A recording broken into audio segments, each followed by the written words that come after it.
오줌 지리는 공포수다 방송 오므라 지금 시작합니다.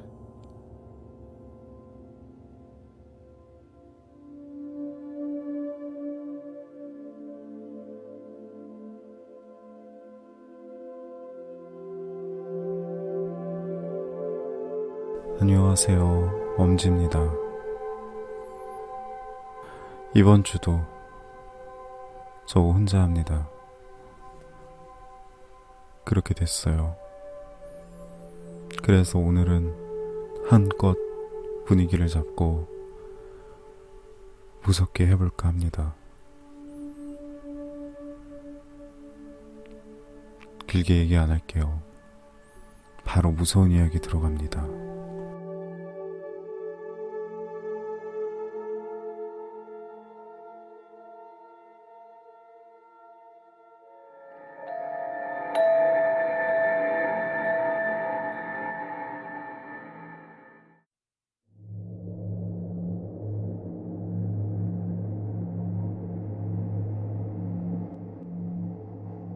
어릴 적 내가 겪은 무서운 체험이다. 다만 지금은 기억도 흐릿해져 이 이야기가 정말 있었던 건지조차 혼란스럽다. 그 일은 분명 저녁에 일어났던 것으로 기억한다. 나는 혼자서 집을 보고 있었다. 한동안 TV를 보고 있었지만 점점 그것도 지루해져서 창문을 열고 바깥을 내다보기 시작했다. 그런데 갑자기 옆집 창문이 열리더니 여자아이가 상반신을 내밀고 나를 바라보았다. 여자아이는 나보다 2~3살 정도 연상으로 보였다. 낯선 얼굴의 그 여자아이와 이런저런 이야기를 했던 것 같지만 내용은 도통 기억나지 않는다.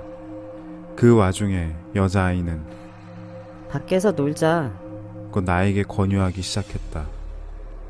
하지만 부모님이 혹시나 사고가 날까 싶어 문을 잠그고 나가셨기 때문에 나갈 수가 없는 신세였다. 그래서 나는 문이 잠겨 있어 라고 대답했다. 그러자 여자아이는 창문으로 나가면 되잖아.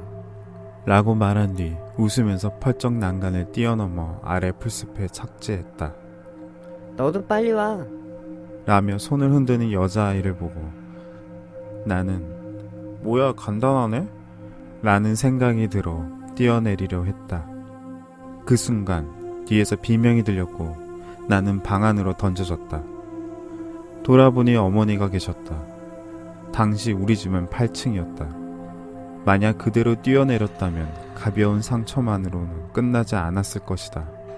당시에는 무슨 일인가 싶었지만 나이를 먹을수록 그때 어머니가 조금만 늦게 오셨다면 나는 이 세상 사람이 아니었을 거란 생각에 간담이 서늘해진다. 어머니는 내 이야기를 듣고 옆집을 찾아가셨지만 옆집에는 노 부부만 있을 뿐 여자아이는 없다고 했다. 혹시 나의 공상일지도 모르겠지만 나는 어린아이가 창에서 떨어져 숨졌다는 뉴스를 들을 때면 그 여자아이가 생각이 난다.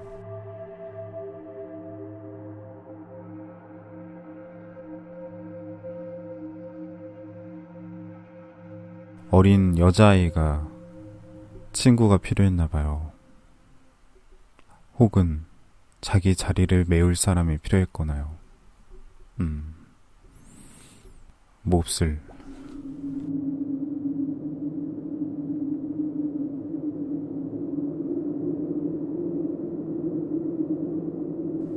A는 부모님이 여행을 가셔서 혼자 집에 있었다.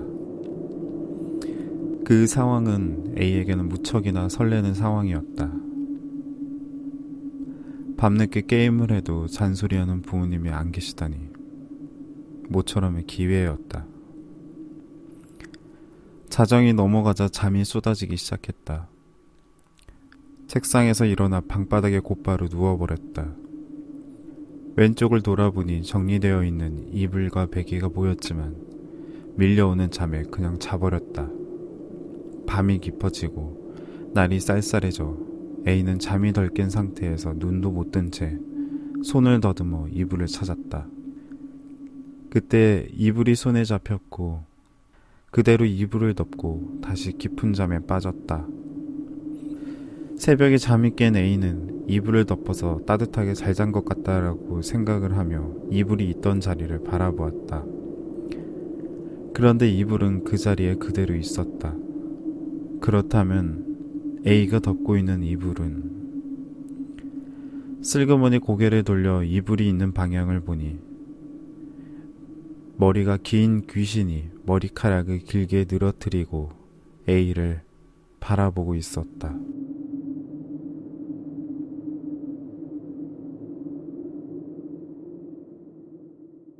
따뜻한 귀신. 다정하네요.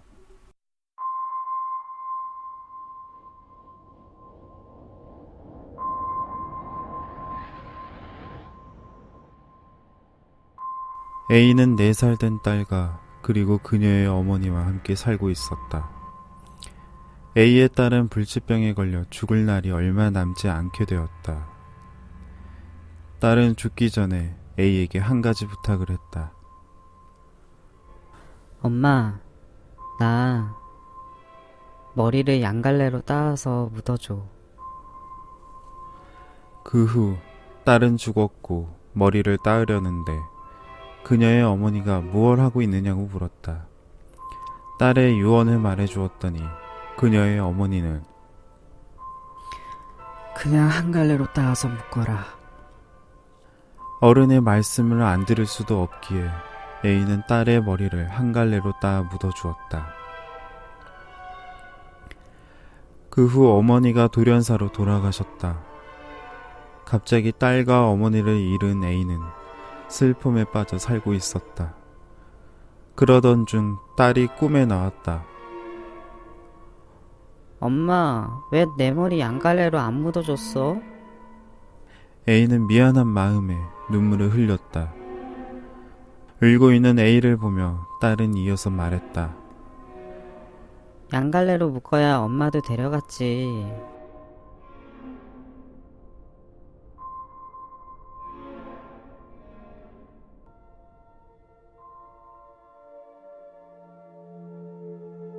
아주 몹쓸 후레 자식이네요. 못된 것. 쉬지 않고 이야기를 달려왔네요. 오늘 좀 목소리가 이상하죠? 목이 부었어요. 그래서 이렇게 목소리 깔고 분위기 잡고 하는 거예요. 양해 부탁드려요. 어쩔 수가 없어요. 근데 읽다 보니 혀도 꼬이기 시작했어요. 입도 안 움직여요. 지금도 힘드네요. 더 이상 말하기가 힘들어지기 전에 한 편이라도 더 무서운 이야기를 해드릴게요.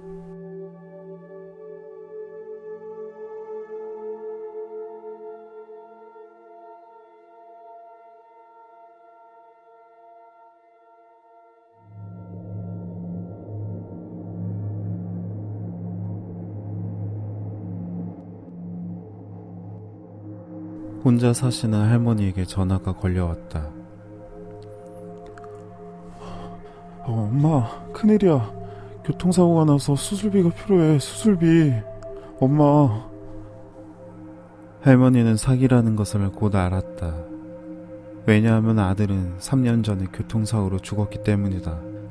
하지만 할머니는 수화기에서 들리는 부탁해 엄마 제발 엄마 부탁해 라고 말하는 남자의 말을 계속 듣고 있었다. 그날은 아들의 기일이었기 때문이다.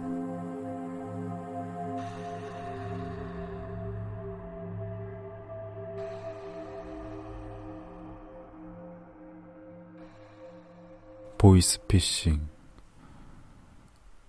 이것 좀 안 했으면 좋겠어요. 피해자도 많고 피해 금액도 갈수록 커진다죠. 왜들 그러는지 모르겠어요.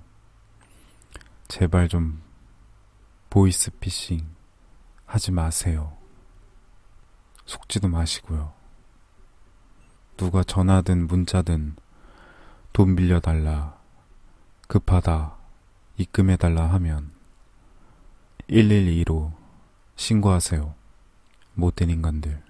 만약에 부모님이 전화하셔서 돈 필요하다 하시면 이따 퇴근해서 드린다고 하세요. 아니면 곧바로 전화를 해보던가요.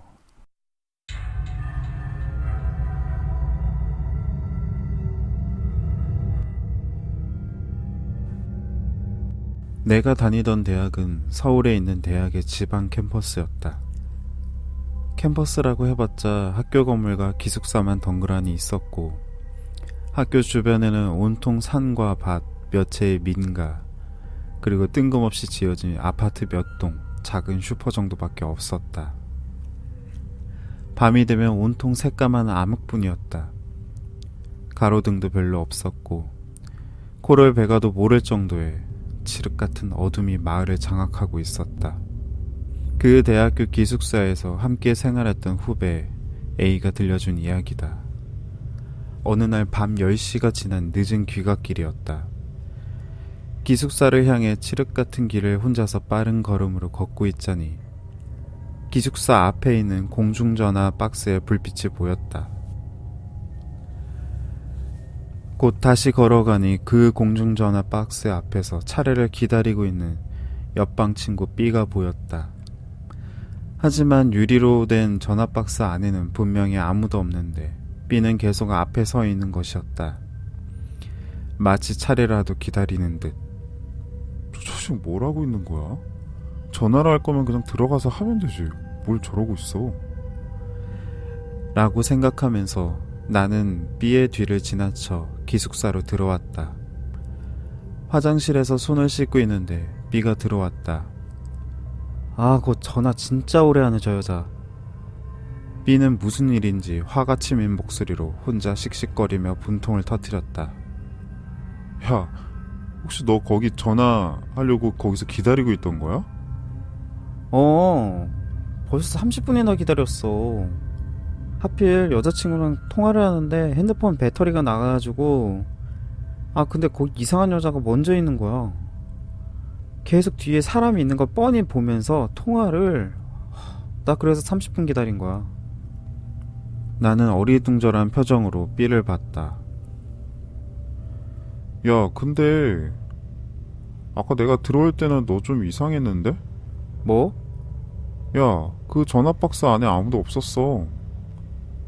야, 그게 무슨 소리야. 아니, 전화 박스 안에 아무도 없었어. 근데 그 앞에 그냥 네가 서 있더라고. 야, 장난치지 마. 말도 안 돼. 내 앞에 그 여자가 서 있었는데, 머리 긴 여자? 그게 말이 되냐? 이 늦은 시간에 남학생 기숙사에 웬 여자가 있겠냐? 야, 그것도 이 밤중에 이렇게 어두운데 여자 혼자서? 그러고 보니까 그 여자 입을 안 벌리고 있었어. 우리 둘은 동시에 고개를 돌려 아래 보이는 공중전화 박스를 내려다보았다. 텅 빈 공중전화 박스가 칠흑 같은 어둠 속에 음습하게 서 있는 것이 보였다.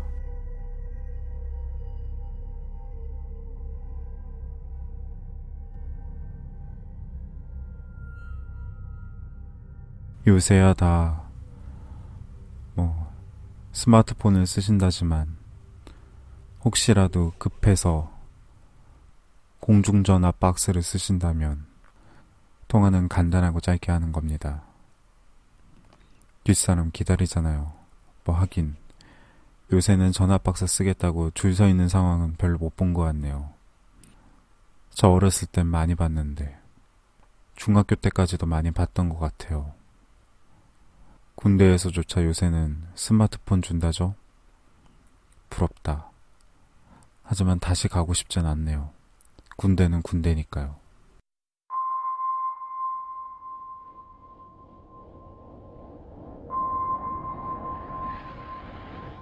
서울 근교에 있는 어느 고등학교에는 오래된 기숙사가 있다. 예전에는 여자 기숙사였다고 하지만 지금은 남자들이 쓰고 있다. 방학에는 야구부가 합숙소로 사용하기도 한다. 소문이지만 예전에 그 기숙사 화장실에서 여자아이가 목을 메고 죽었다고 한다. 그 후에 건물 자체는 수리를 해서 완전히 새 건물이 되었다. 하지만 이상하게도 화장실만은 그대로여서 기분이 나빴다. 특히 여자아이가 죽었다는 가장 안쪽의 화장실은 열지 않는 화장실이 되어 있다. 지금도 그 화장실에는 열쇠가 채워져 사용금지 팻말이 붙어 있다. 올해 봄, 신입생 A가 야구부에 들어왔다. 어느 밤, A는 소문을 모른 채 화장실에 갔다. 화장실 문은 3개가 있었다. 첫 번째 화장실 문을 노크하자 똑똑하고 안에서 답이 왔다. 두 번째 화장실 문을 노크했다. 거기도 똑똑하고 답이 왔다. 이어서 가장 안쪽 화장실 문을 노크했다. 안에 사람이 없는지 답이 없이 그대로 문이 열렸다. 그곳으로 돌아가 볼일을 봤다. 그런데 일을 마치고 돌아오자 야구부 선배가 기다리고 있었다. 그는 잔뜩 화가 난 목소리로 말했다. 야, 너 말없이 어디 갔어? 저기 화장실 갔었어요. 뭐? 야, 그런데 왜 불러도 대답이 없어? 아닌데요. 저 선배님이 부르는 목소리 못 들었어요.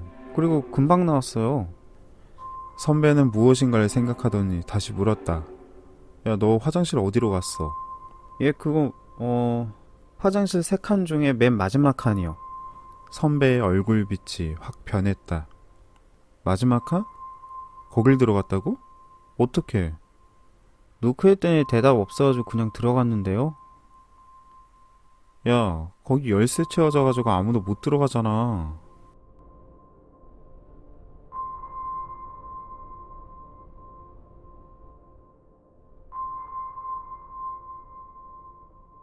후배 A가 거짓말 하는 거 아닐까요? 어디 짱박혀서 놀다가. 그러면 아까 첫 번째, 두 번째 칸에서 똑똑하던 소리는 혹시 그것도 귀신? 화장실엔 참 귀신이 많은 것 같아요. 측신이라고 하죠. 예전엔 측간이라고 해서. 측신 맞죠? 화장실을 지키는 신. 우리가 생각하는 그런 귀신이 아니죠. 우리 집을 지켜주는, 어떻게 보면 굉장히 수호천사 같은 존재들인데, 화장실이라 괜히 음산하고 냄새나고 찝찝하고 더럽고 오래 있기 싫고, 그러니까 괜히 측신 탓하고 그런 거 아닐까 싶기도 하고요.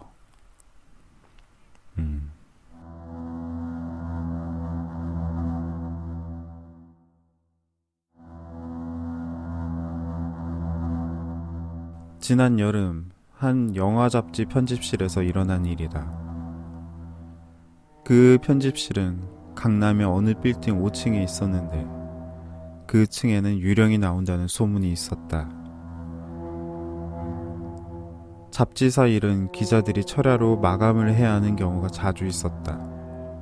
하지만 건물 경비 위탁 회사는 밤 10시가 넘으면 각 층의 방화 철문을 닫아버린다. 그곳을 나가려면 인터폰으로 연락을 해서 수유의 도움을 받아야만 한다. 게다가 자정 이후에는 건물의 주 현관문도 방화 철문을 내려버려 건물의 출입구가 완전히 봉쇄되고 만다. 자정 이후에는 건물 뒷문으로 출입하게 되어 있다. 어느 날 새벽 2시경에 쇠가 끌리는 소리가 들리며 철문이 쾅 하고 닫히는 소리가 났다. 그것도 빌딩 안에 다 들릴 정도로 커다란 소리. 그리고 복도를 터벅터벅터벅 하고 걷는 발소리가 들렸다. 누군가 오는 건가 하고 생각했다. 그 소리는 딱 편집실 앞에서 멈추고 더 이상 발소리가 들리지 않았다. 신경이 쓰여 문을 열어보아도 복도에는 아무도 없었다. 그 무거운 철문이 바람이나 누군가의 손에 의해 열릴 가능성은 제로다. 바람이 불어 흔들릴 가능성은 더욱 없었다. 어느 날 밤 편집실에는 여느 때처럼 6, 7명이 남아 마감 중이었다. 도중에 고참 기자 하나가 화장실에 갔다. 그는 큰일을 보기 위해 하나뿐인 화장실로 들어갔다. 볼일을 보고 있는데 복도 쪽에서 터벅터벅 하는 발소리가 들려왔다. 그리고 끼익하고 화장실 문이 열렸다. 그는 누군가 들어왔나 보다 생각하고 그대로 문 아래에 틈으로 바깥을 살폈다. 그러자 사람 그림자 같은 것이 어른어른 움직이고 있었다. 그리고 갈색 남자 구두가 보였다. 내가 나오길 기다리는 건가? 화장실이 하나밖에 없었기 때문에 그는 마음이 급해져 대충 볼일을 보고 재빨리 화장실에서 나왔다. 하지만 그 앞에는 아무도 없었다. 어떻게 된 거지? 그는 뭔가 이상하다고 생각했다. 그 사람이 화장실에서 나갔다면 문 여닫는 소리가 났을 텐데 자신은 분명히 그런 소리를 듣지 못했던 것이다. 그러자 문득 유령이 나온다는 소문이 머릿속에 떠올랐다. 에이, 아니지. 에이. 이것도 어떤 인간이 또 이거 놀리는 거구만 이거. 아주 그냥 이놈들을. 약간 짜증이 난 그는 그대로 편집실로 달려갔다. 야, 화장실 들어왔다 나간 놈 누구야? 조용히 마감 중이던 선후배들이 놀라 컴퓨터에서 고개를 들고 그를 동시에 쳐다보았다. 그러나 아무도 말이 없었다. 야, 누구냐니까? 화장실에 왔다 간 놈 누구야? 자수해. 그러자 선배 기자가 말했다. 야, 너 말고 사무실 나간 인간이 없는데 뭔 소리야? 오히려 그 선배는 짜증을 내며 사람 놀래키지 말라며 그를 나무랐다. 그러면은 범인이 누군지 나는 알고 있지. 하고 그는 의기양양하게 사람들의 발을 내려다보았다. 그러나 철야를 위해 사람들은 모두 슬리퍼로 갈아 신고 있었다. 갈색 구두를 신은 사람은 없었다. 이상하네. 다른 사무실에도 사람들이 있나? 그 사람들인가? 그는 조금 기가 죽었다. 야, 왜 그래? 선배 기자가 다시 물었다. 그게요. 화장실에서 볼일 보고 있는데 이 밑으로 갈색 구두가 보이더라고요. 그래서 나는 그 문 기다리는 줄 알고서는 얼른 나왔죠. 근데 아무도 없는 거예요. 그래서 그냥 후배놈들이 장난친 줄 알았죠. 그때 저쪽에서 한 후배가 말했다. 역시 거기서 뭐 나오는 거 아니에요? 그게 무슨 소리야? 왜 그런 소문 있잖아요. 몇 주 전에 들은 거 우리 다 같이 귀신 이야기. 신참 기자 한 명이 화장실에서 일을 보다가 세면대에서 손을 씻고 있을 때 문득 거울을 보고 소스라쳤다고 한다. 거울에 자기 얼굴이 비치지 않았던 것이다. 아직 오전이라 화장실 안은 환했는데 거울 속만은 전혀 빛이 없이 새카맣게 변해 있었다고 한다.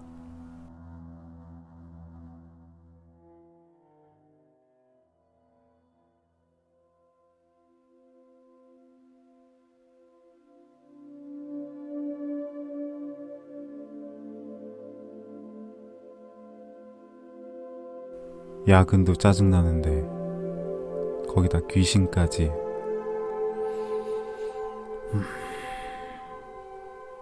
야근 관련해서 하니까 제가 겪은 거 하나 해드릴게요. 이거 제가 우리 방송에서 얘기를 한 적이 없어요. 왜냐면 까먹고 있었거든요. 근데 이걸 읽다 보니까 기억이 났어요. 제가 예전 직장에 있을 때 야근을 하다가 겪은 이야기예요. 거의 철야였죠. 밤을 샜으니까. 사무실을 새 들어 살고 있었는데 건물 자체가 워낙 오래된 거였어요. 내가 한 번은 어떤 사람이 저한테 굉장히 말을 함부로 막 해서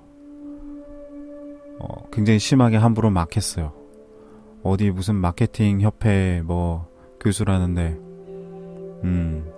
이름도 기억이 안 나네요. 하여간 그게 너무 화가 나고 자존심 상해가지고 밤을 새서 작업을 하게 된 거죠. 근데 이제 밤에 작업을 하는데 그때가 아마 한 아마 한 11시였을 거예요. 저녁 11시. 아예 그냥 사무실 그 문 다 잠가 놓고 혼자 이제 컴퓨터 켜놓고 일을 하고 있는데, 그러니까 그 사무실에는 저밖에 없었어요. 한 100평 남짓한 공간이었어요. 거기는 심지어 벽으로 가려져 있지도 않았어요. 그 사장실 빼고는. 제 자리는 그 당시에 이제 사장실 앞에 있는 자리였고요. 거기서 밤새 작업을 하다가 11시쯤에 제 자리 반대편 끝쪽에서 키보드 소리가 들리는 거예요. 그럴 수가 없는데 말이죠. 저는 처음에 잘못 들은 줄 알았어요. 이게 무슨 소리지 하고서는 잠깐 컴퓨터 저 작업하던 걸 멈추고서는 집중을 하는데 그때 또 안 들리더라고요. 그래서 뭐지? 하고서는 다시 작업을 하는데, 이번에는 그 창문에 블라인드 있잖아요. 세로로 길쭉한 거. 그 옆으로 돌면서 이제 햇빛 가려고 그러잖아요. 그게 이제 바람에 흔들리면서 부딪히는 듯한 그런 소리가 또 들리더라고요. 그래서 네, 창문 열어놨나? 바람에 저 흔들리는구나 하고 놀랬죠. 그래서 계속 신경이 쓰일 것 같아서 잠그러 갔어요. 근데 그 당시에 창문을 안 열어놨더라고요. 다 잠겨 있었어요, 창문도. 그러니까 바람이 어디서 들어올 수가 없었던 거죠.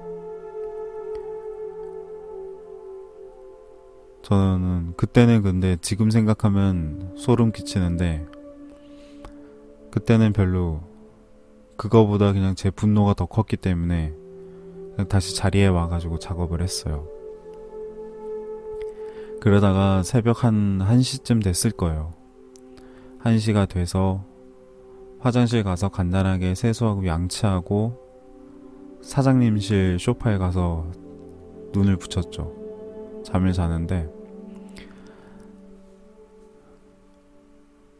현관 그 유리문이 열리는 소리가 들리는 거예요.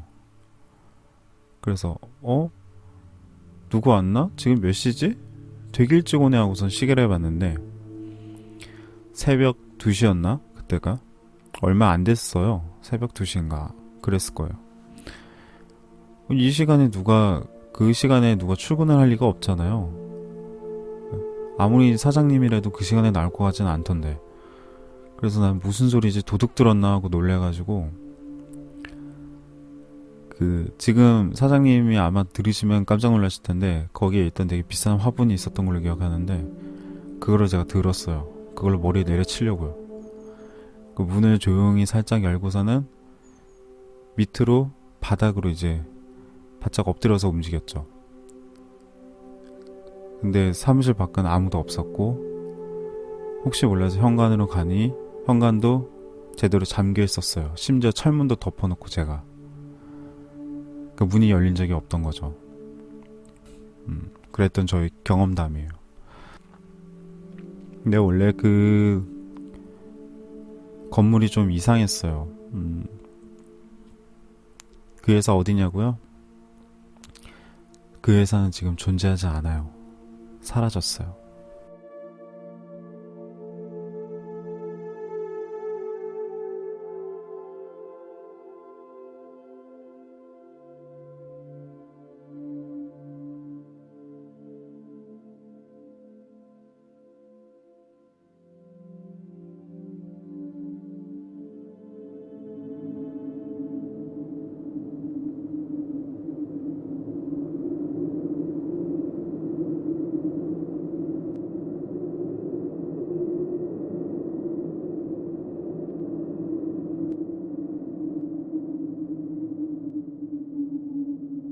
내 친구 여동생 M은 올해 봄에 결혼해서 낡은 아파트 13층에 신혼살림을 차렸다. 13층이라는 게 좀 걸렸지만 때마침 빈집이 없었고 날짜가 촉박하여 어쩔 수 없이 그 집을 계약한 것이었다. 어느 주말 저녁 주방에 좀 이른 저녁밥을 짓고 있는데 뒤쪽에서 인기척이 났다. 고개를 슬쩍 돌려보니 지나가는 남자의 맨발이 언뜻 보였다. 남편인가 생각했지만 남편은 전혀 다른 쪽에 앉아 텔레비전을 보고 있었다. 맨발이 향한 곳은 벽으로 이어지는 곳으로 물론 거기에는 아무것도 없었다. 자기야, 조금 전에 레디 지나갔어? M은 남편에게 물었다. 아니 왜? 성의 없는 대답이 돌아왔다. M은 잘못 봤나 해서 그 일을 그냥 덮어뒀다. 다음날 저녁 M은 샤워를 하려 욕실에 들어갔다. 목욕탕에 들어가 앉아서 벽을 보는데 뭔가 어렴풋한 윤곽 같은 게 있는 느낌이었다. 타일에 손을 대 김을 닦아봐도 느낌은 사라지지 않았다. 욕조에서 나와 머리를 감고 있는데 벽 쪽에서 손이 뻗어나와 머리카락에 닿는 느낌이 들었다. 깜짝 놀라 눈을 씻고 보면 아무것도 없었다. 또 김이 서린 거울에는 뭔가 흐릿한 게 있는 것처럼 보였다. 물론 거울을 닦아보면 자신의 모습밖에 비치지 않았다. 그런 일이 거의 매일같이 일어났다. 벽 안에 누군가 있는 걸까? 아파트나 큰 건축물을 지을 때 주변에 깡패들이 시체를 갖다 묻었다는 소문이 간혹 있었는데 그런 게 아닐까 생각을 거듭하다가 노이로제에 걸린 M은 결국 남편을 졸라 이사를 가고 말았다.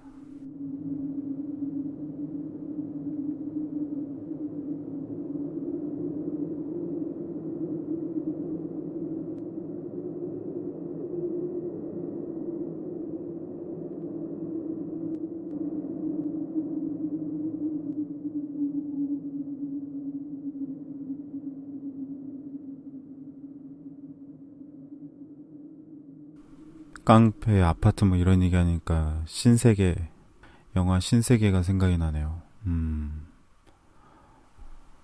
그런 끔찍한 일이 없었으면 좋겠어요. 제가 그래서 그런 영화를 잘 안 봐요. 신세계도 저 간신히 봤어요. 너무 무서워요. 끔찍해요. 가끔 오해들 하시는데 제가 공포물은 좋아하지만 하드코어, 고어물은 좋아하지 않아요. 그러면 사람들이 앞뒤가 안 맞는다고 하는데 진짜 모르고 하는 소리예요. 공포도 여러 가지 장르가 있잖아요. 근데 저는 그런 슬래셔 무비, 고어물 이런 거 진짜 싫어요. 그래서 예전에 미국 공포 영화를 별로 안 좋아했어요. 최근에야 그런 미국의 공포 영화도 그 색이 점점 다양해지고 달라졌지만 예전 미국 공포 영화는 주로 잔인한 게 많았거든요. 일본은 또 대책 없이 알 수 없이 그냥 무조건 죽이고 잔인하죠. 일본도 사실 잔인하죠, 영화들이. 그에 비해 한국의 공포는 좀 달라요. 결이 다르죠, 아예. 진짜 공포라고 생각해요, 저는.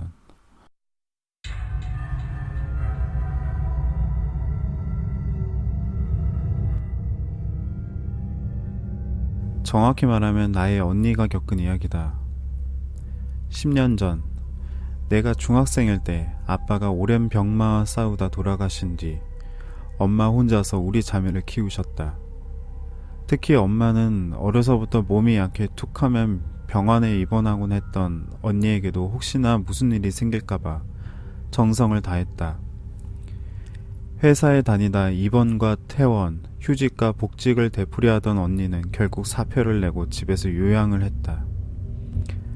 그러던 언니가 지난주에 병이 악화되어 또 입원을 했다. 나는 병원에 가서 간병을 하다 엄마와 교대하고 집에 돌아와 잠을 자고 있었다. 새벽 4시가 조금 넘었을까 집으로 전화 한 통이 걸려왔다. 엄마였다. 엄마는 다급한 목소리로 빨리 병원으로 오라는 이야기였다. 언니가 위독하다는 것이었다. 나는 깜짝 놀라 병원으로 달려갔다. 언니는 침대에서 뭐라 소리를 지르며 몸부림을 치고 있었다. 엄마랑 간호사는 언니의 몸을 붙들고 씨름하고 있었다. 아빠, 아빠 나만 데려가지 마. 나만 가면 우리 엄마 불쌍해서 어떡해. 안 돼, 아빠. 그래, 동생은. 언니, 정신 차려. 무슨 소리야. 아빠는 무슨 아빠야. 나는 나도 모르게 울며 언니를 붙들고 매달렸다. 한참을 지나 몸부림치던 언니는 지쳐서 축 늘어졌고 그 틈에 간호사가 진정제 주사를 놓았다. 나는 혹시나 무슨 일이 생기지 않을까 마음을 졸이며 침대맡에 앉아 언니를 지켜보고 있었다. 몇 시간 뒤 언니가 눈을 떴다.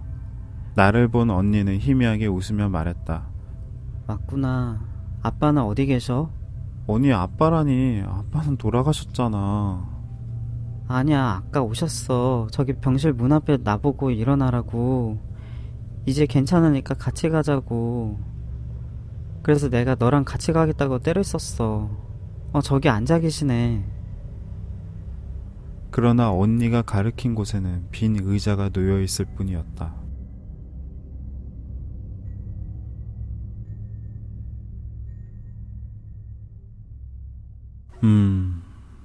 언니가 많이 지금 몸이 약해진 상태였나 봐요. 그래서 이제 아버님이 저승사자의 역할로서, 사자로서 데리러 오신 게 아닐까, 그런 생각이 조심스럽게 드네요. 그런데 그런 와중에 자기만 데려가지 말라니.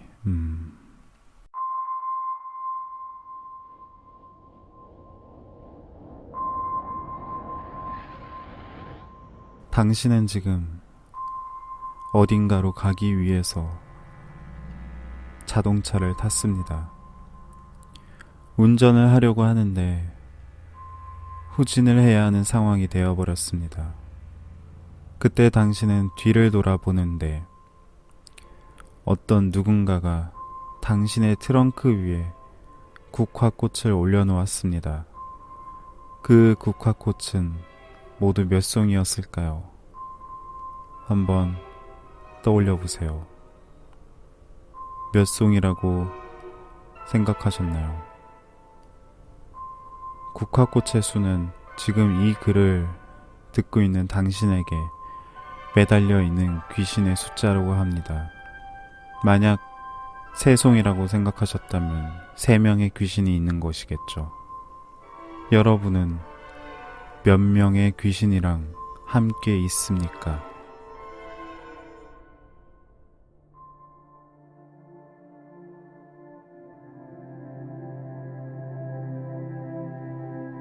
마지막으로 여러분들 주변에 있는 귀신이 몇 명인지 알아보기 위해서 준비한 이야기예요.